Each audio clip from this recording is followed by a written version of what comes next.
Olá pessoal, tudo bem com vocês? Hoje eu quero bater um papo com vocês. Aliás, na verdade, eu vou estar aqui com a voz do aluno, a voz daquele curioso, né?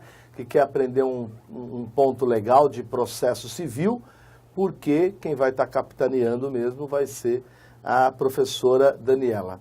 Eu chamo de Dani GMQ porque trabalhou com a gente aqui, é uma pessoa muito querida e é uma pessoa que passou a gostar do processo civil, depois que também entrou no Tribunal de Justiça, e estudou bastante essa parte de processo. E eu falei, poxa, vamos trabalhar os assuntos, né, moça? Vamos trabalhar, além do judiciário, alguns pontos legais aí com os alunos. E ela falou, legal, Ale, vamos começar com alguns pontos legais de alterações, de novidades do Código de Processo Civil. Eu não sei se você sabe, de repente você está assistindo esse vídeo, não é da área jurídica, que o Código de Processo Civil sofreu uma recente atualização e, galera, garanto, viu, até quem se formou aí há 2, 3 anos, ainda está penando demais para aprender todas essas alterações. Então, você que está começando, que não é da área jurídica, não fique nervoso se você ainda não viu todas essas atualizações. Bom, Dani, primeiro, muito obrigado por ter vindo. Eu estou muito feliz e agradeço demais que você veio conversar com a gente sobre alguns assuntos. Eu que agradeço pelo convite.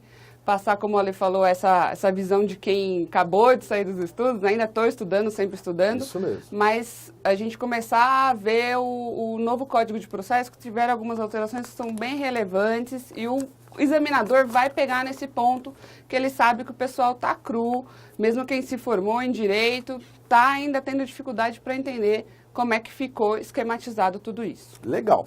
Bom, Daniela, me diga o seguinte, doutora, nós vamos falar sobre negócio jurídico processual. Aqui você já trabalhou com uns slides, uma coisa mais bacana, tal, mas eu queria mostrar uma coisa, Dani, se você me permite, claro, que é a visão do cara que está estudando, de repente, ali com o código na mão, com o vademecum e tal. Nós vamos trabalhar, me corrija se eu estiver errado, Dani, com 2 dispositivos, o artigo 190 e o 191 do CPC. Isso, basicamente. Galera, eu vou dizer uma coisa para vocês, eu mexi muito com o CPC.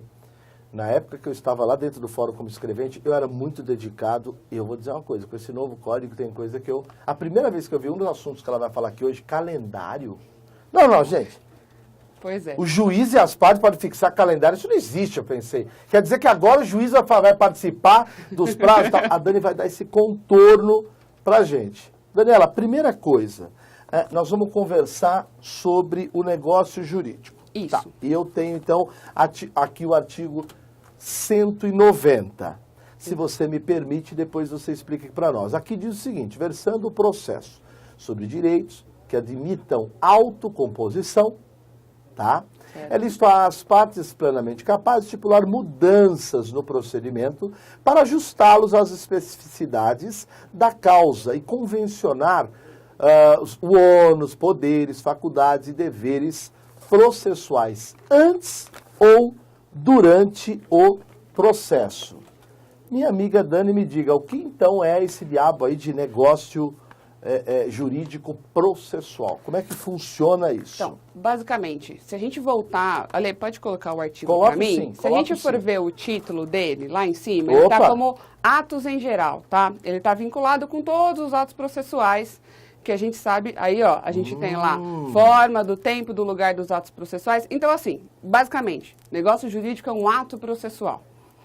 A gente sabe que tanto as partes quanto o juiz praticam atos durante o processo. Eu gosto de quem já me fala onde eu tenho, em que capítulo que eu tô. Muito bom. É isso aí. Bacana. Então é o básico do básico, tá? Ele é um ato processual. Aí, continuando lá no 190, apesar de serem só 2 artigos, a gente vê que são 2 artigos que trazem um conceito muito amplo e trazem principalmente a parte principiológica do código, essa parte de princípio da cooperação e tudo mais, que o novo Código de Processo quis trazer para os processos do dia a dia. Vamos ao negócio jurídico processual. Ele é basicamente um acordo, tá? Como a própria lei colocou, a gente vê lá, em casos que admitam autocomposição. Então, são processos que as partes podem acordar. Se elas podem acordar, elas vão acordar também que se alguma questão sobre os seus direitos, seus ônus, seus poderes, suas faculdades, coisas relacionadas ao que elas podem fazer no processo... Boa, aí sou obrigado a fazer uma perguntinha. Pode fazer. Que elas? Eu, como aluno em casa, vou querer saber. Tá, mas e se o cara quer, doutora Daniela, fazer, de repente, um acordo, mas que envolva, de repente, um pagamento de taxa? Vamos criar um novo recurso e tal. Então, não chega a isso. Não, isso aqui é bem legal, gente. A gente tem que tomar muito cuidado, tá? O código, ele é claro que são os ônus, poderes e faculdades das partes. Essa questão, fixação de taxa, atuação do Ministério Público e outras coisas, isso daí está relacionado ao Estado. Então, assim, as partes não podem virar e falar assim, olha, então vamos acordar que ninguém vai pagar taxa nenhuma no processo. Ou vamos acordar que o Ministério Público não vai poder intervir. Isso não. Isso é prerrogativa do Estado e é só ele que vai poder mexer com isso. Então, a gente continua com as regrinhas. Com relação às partes, o que elas podem fazer? O que é ônus da parte? Por exemplo, eu tenho o dever da parte, ela tem uma faculdade de recorrer, você concorda? Ela pode desistir do recurso. Virar e falar assim, olha, então vamos desistir de recurso? Vamos acordar que a gente não vai entrar com nenhum recurso? Ou então vamos suspender um processo por um período razoável? Olha, a gente ainda está tentando ver se a gente consegue negociar alguma outra coisa para resolver esse processo. Então, assim, são coisas que são faculdades das partes, que elas podem fazer. Ônus, poderes, com relação a elas, única e exclusivamente. Uhum. Bom, tá? aliás, isso fica muito claro, né? Quando ele fala de ônus, poderes, faculdades, deveres. Agora, uma outra coisa importante também.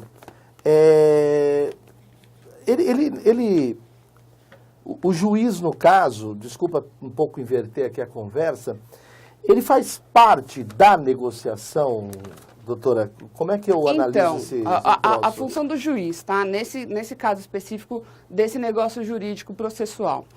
Ele não vai fazer parte do processo, desse acordo, desse negócio. Ele não vai se encontrar com as partes e virar e falar assim, olha, vamos fazer dessa forma, vamos fazer diferente. Ele vai servir, como a gente vê no parágrafo único aí que o Ali colocou para vocês, ele vai servir como um fiscal. Então, ele vai ver, bom, esse contrato, esse acordo que vocês fizeram, deixa eu dar uma olhadinha. Ah, as partes são capazes, as partes podem dispor sobre isso. Então, ele vai ver se é um caso de nulidade, se é um caso de abuso, entendeu? Se tem alguma parte ali que é vulnerável e está sendo aproveitada. Às vezes tem uma situação em que, por exemplo, a pessoa é incapaz, ela não tem condições ainda, ou é um menor de idade. Eu não vou poder aceitar um negócio jurídico processual com relação a ele. A atividade dele é de controle. É de controle, legal. Ele vai ser fiscal do que as partes estão negociando. Excelente, excelente. Agora, e outra coisa, doutora, tudo bem que às vezes em prova isso não interessa, mas pelo que você verifica, enfim, o que o pessoal anda dizendo, na prática esse negócio jurídico, ele processual, que se diz, tem sido eficiente e tal? Então, Ale, isso daí é bom, eu acho que como a lei deixou claro, na prova acaba não caindo tanto, mas no nosso dia a dia, depois que você passar no concurso, que eu sei que você vai passar, ainda mais com esse bate-papo maravilhoso que a gente está fazendo, então, depois que você passar, você vai ver que é um pouco diferente. O legislador, ele quis dar uma facilitada, só que a gente sabe que o judiciário, a quantidade de processo que tem para ver no dia a dia e tudo mais, a gente entende que é um pouco impraticável que cada processo seja de um jeito. Então, eu, juíza, vou julgar o processo do Alê, aí eu vou ter que ir lá ver o que o Alê acordou, aí se eu for julgar o processo do Luiz, nosso colega. Mas o caráter novel, o caráter novo disso que vem ao mundo, não deixa de ser uma diretriz importante, e embrionário que pode direcionar práticas mais modernas do que na minha época. Sim, doutora. Com certeza. O objetivo dele é deixar bem claro, principalmente, e incutir isso no processo, aquele princípio que a gente vê lá no começo do Código de Processo, que é o princípio da cooperação. Que fala que as partes têm que cooperar, inclusive o juiz, todo mundo cooperar para que o processo ande da melhor, redondinho, né, que a gente diz, da melhor forma possível. Então, esse negócio jurídico processual é uma forma de diminuir um pouco, que a gente vê muito hoje em dia, né, Ale? as partes já estão ali litigando, né? Já tem aquela questão de são polos opostos. Tá. Se isso for ficar muito alimentado pelo Código de Processo, o processo acaba ficando muito longo, muito demorado. Então, o objetivo é que... E não atinge celeridade alguma. Exatamente. Tá. A celeridade, que é o objetivo principal, acaba não acontecendo. No parágrafo 2º, deixa eu ver aqui. Deixa eu colocar aqui. Ah, não. Eu aqui Parágrafo único. Desculpa, aqui é o parágrafo único, depois a gente vai para o 191. Mas eu ainda tenho uma indagação aqui. Ah, tá. Tem uma prova aqui, doutora. Eu posso colocar essa prova Pode, para o por pessoal favor. dar uma olhada? E eu gostei, legal. Por que você trouxe essa questão para a gente? A gente vai resolver junto. É uma prova de chumbo grosso, MPT Sim. 2017, Ministério Público do Trabalho. Tá, vamos ver, ele quer a correta. O negócio jurídico processual não tem eficácia se convencionado antes do ajuizamento. E aí? Então, se a gente voltar lá para o parágrafo único, a gente vê, como a lei mesmo deixou claro, que o negócio... Parágrafo único não, o caput, perdão. Que o negócio jurídico, ele pode ser feito tanto antes do processo como durante o processo. Se durante o processo as partes perceberem, olha, a gente pode acordar sobre isso aqui. Ah, é porque verdade, assim, o negócio antes ou jurídico... durante. Exato, o negócio jurídico não precisa ser de tudo, pode ser de uma questão pontual no processo, só para resolver aquela parte que está meio enroscada. Tá. Então, quer dizer, está fora a letra A. Como condição de validade desse negócio é indispensável a prévia aquiescência do juiz da causa. Tá, essa parte é bem interessante, Ale. Aí é uma perspicácia do examinador, tá, gente? Se a gente for ler, a gente pode entender que exige uma prévia aquiescência do juiz da causa porque ele vai servir de fiscal. Vocês concordam comigo? Certo. Mas por que essa questão está errada? Porque ele fala que é uma condição de validade não indispensável. Não. Não. Legal. O juiz, ele não serve para concordar. Olha, eu concordo com esse acordo ou não. Ele vai só fiscalizar. Tá certo. Tem alguma irregularidade? Controle, né, que foi a palavra lá. Se não tiver irregularidade, toca o barco. O juiz não tem que opinar em nada. Tá fora também. Cavalo, é lícita a convenção que estabeleça a inversão do ônus da prova, mas o juiz recusará sua aplicação nos casos de nulidade, de exceção abusiva, de exceção... Pô, parece que tá certo isso. Volta lá no parágrafo único, Ale. Letra da lei, galera. Pera lá, deixa eu ver. Letra da lei. Parágrafo único. Isso. Aqui. Letra da lei, aí, ó. O examinador colocou igualzinho tá na lei. O juiz controlará a validade. Por isso que ele não vai fazer aquiescência, viu, galera? Não é concordância, ele controla. Tá. Observar os requisitos de validade do negócio, a lista cláusula que estabelece supressão do direito de recorrer. Não é o caso. Não é o caso. Bom, portanto, letra C de cá. Tá bom. Quero continuar essa conversa, então. Só que agora eu quero mudar um pouquinho, não quero ficar muito tempo, mas eu acho que vale a pena. Essa história de calendário processual que nós estamos vendo, eu quero colocar aqui para vocês e pedir para a Dani comentar com a gente. O artigo 191 fala, de comum acordo, o juiz e as partes podem fixar calendário. Juiz e as partes podem fixar calendário para a prática de atos processuais quando for o caso. O calendário vincula as partes e o juiz. E os prazos nele previstos somente serão modificados em casos excepcionais devidamente justificados. Dani, que história é essa de calendário, se na minha época não tinha calendário algum? Aliás, espera aí, desculpa, já mostrando o parágrafo 2º. Dispensa a intimação das partes para a prática de ato ou realização de audiência, cujas datas tenham sido marcadas no calendário. Como é que é isso, hein? Que então, papo é esse? Gente, olha lá, vamos entender o que funciona o calendário, tá? Também é uma inovação, como o próprio Ale falou, e também tem o mesmo vínculo do negócio jurídico. Até porque o calendário é um negócio jurídico.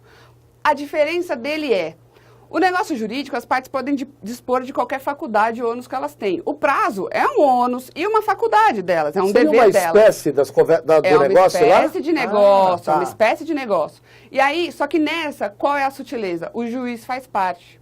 O juiz, nesse caso, ele vai ter uma atuação ativa. Ele vai realmente ser parte nessa negociação. Então, ele pode, as partes antes de entrar com o processo, na petição inicial, trazer como é que querem esse calendário, o juiz homologa. Ou então pode até, fazer uma audiência com as partes. Cada um pega lá a sua agendinha do tribunal, aquela agendinha bonitinha, que vem a imagem da justiça na frente. Vão lá olhando como é que a gente vai fazer.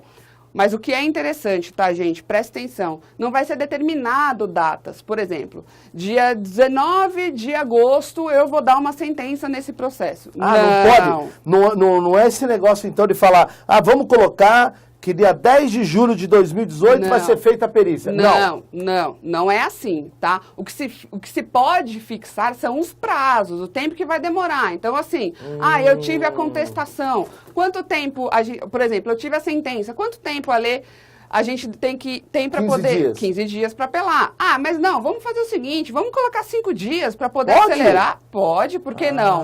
As duas partes acordam, o juiz fala que também. Eu posso fazer um acordo com a parte. Por exemplo, eu quero que caia no dia tal. A gente faz o conto de trás para frente. Isso pode. Aí pode. Isso Boa. pode. Mas não vai ser definida uma data específica e sim o prazo. Eu quero fazer, igual ele falou, quero fazer a perícia. Não vou colocar que a perícia vai ser dia 19 de agosto de 2018, mas eu vou colocar que a perícia vai ser tantos dias depois da contestação ou alguma coisa do gênero. Tá. Bom, o juiz participa, a gente viu, tal. Uma coisa interessante, né? A gente tem um monte de coisa para falar aqui dele, mas uma das coisas que a gente tem... Existe sanção, assim, descumpriu o calendário? Tem de cumprir, né? Porque senão... Exato. Então aí, galera, aí uma diferença também, outra diferença do calendário do processo, apesar de um ser espécie do outro, no calendário a gente não tem, nos artigos não fala, vai ter uma sanção XYZ, e as partes não negociam. A sanção vai ser aquela que a gente tem pelo descumprimento de prazo. Olha, eu tinha que recorrer, eu não recorri, precluí o meu direito. Eu tinha que apresentar uma prova XYZ, eu não apresentei, precluí o meu direito. Com relação ao juiz, essa é a parte legal. O juiz, a gente sabe que ele não... Que direito que vai precluir para ele? Nenhum. Então, ele não vai ter uma sanção ativa, né, no processo em si. Ele pode ter uma questão de corregedoria, uma sanção administrativa. No negócio jurídico, só completando a lei, a sanção... também não está prevista no código, mas vai ser negociada. As partes podem estabelecer, se você não cumprir tal coisa, se você recorrer, sendo que você falou que não ia recorrer, você vai pagar uma multa ou algo desse gênero. Tá. Então, tem essa diferencinha aí com relação às sanções. O código não traz nada específico. O acordo, ele, tecnicamente, olhando ali, ele pode ser feito durante o processo, esse calendário? Pode. O calendário, inclusive, tá, gente? Da mesma forma que o negócio jurídico processual, o novo código traz essa informalidade. É uma informalidade formal, mas existe. Então, ele traz essa liberdade, as partes podem depois falar, olha, a gente está vendo que está demorando muito, vamos fazer uma audiência com o juiz para ver se a gente consegue fixar esse calendário? Vamos. E as partes podem fazer isso. Eu acho também bacana o parágrafo 2º que ele fala, dispensa a intimação das partes para a prática do ato processual ou a realização de audiência cuja data tiver designado o calendário. Gente, isso é uma questão meio que óbvia, né? Decorrente, doutora? Né? Porque foi lá, levou o calendário, levamos... O caso, ela representando a empresa, eu representando o cara que entrou com a ação, tal. Levamos, o doutor Clinton deixou lá tudo certinho, homologado. Homologou com já está todo mundo intimado. Todo mundo sabe quando tem que cumprir, né? Se eu não apresento a minha contestação, ou depois que eu apresento a minha contestação, ele sabe que então, ele tem X dias. Independente de comunicação, terminou o prazo, já era. Não, isso daí facilita muito para a serventia, né? Para o cartório, que não vai ter que ficar intimando todo mundo, publicando. Na minha época não tinha isso não, entendi. Bacana. O pessoal deixa de ser um pouco babá, né? E aí cada um ali sabe o seu direito quando tem que tomar suas providências. Exatamente. Aí veio aqui até uma... Deixa eu colocar aqui. Veio aqui uma questão... Deixa eu ver. Sobre a forma de atos processuais. Na última prova. Foi na prova. Foi na prova de escrevente. Foi na última prova de escrevente. É correto afirmar de como um acordo... O juiz e as partes podem fixar calendário. Claro que a Daniela trouxe o item, porque o que interessa aqui é o item, deve ter trazido uma questão de alternativa. As partes e o juiz podem fixar calendário para tá certo o item. Tá certo. Essa era uma questão que, como eu falei, lembra, gente, que eu coloquei lá no começo? É ato processual. Então, era uma questão que trazia tudo. Né, trazia vários tipos de ato processual na alternativa. E aí a gente viu ali que, apesar do legislador ainda não estar pegando muito na raiz, naquela parte que dói mais do artigo, mas ele já está começando a cobrar letra de lei. Tanto naquela prova mais dificinha do Ministério Público do Trabalho, quanto nessa daí da VUNESP, que foi nesse ano também que aconteceu. Então, eles já estão começando a ver que aí é uma boa área para eles começarem a conversar. Mas você trouxe uma aqui que já tem mais chumbo grosso. O promotor de justiça também cai, ele pede a incorreta. Incorreta, já começa Versando por o aí. processo sobre direitos que admitam autocomposição, é lícito às partes plenamente capazes de estipular mudança do procedimento para ajustá-lo às especificidades da causa e convencionar sobre seus ônus, poderes e faculdades. Tá certo. Caput do 190. Bom, ele pediu a correta, então eu não vou nessa. Depois, na letra B, de como um acordo, o juiz e as partes podem fixar calendário para atos processuais quando for o caso. Caiu para escrevente. Mesma coisa, Tá, né? tô indo bem.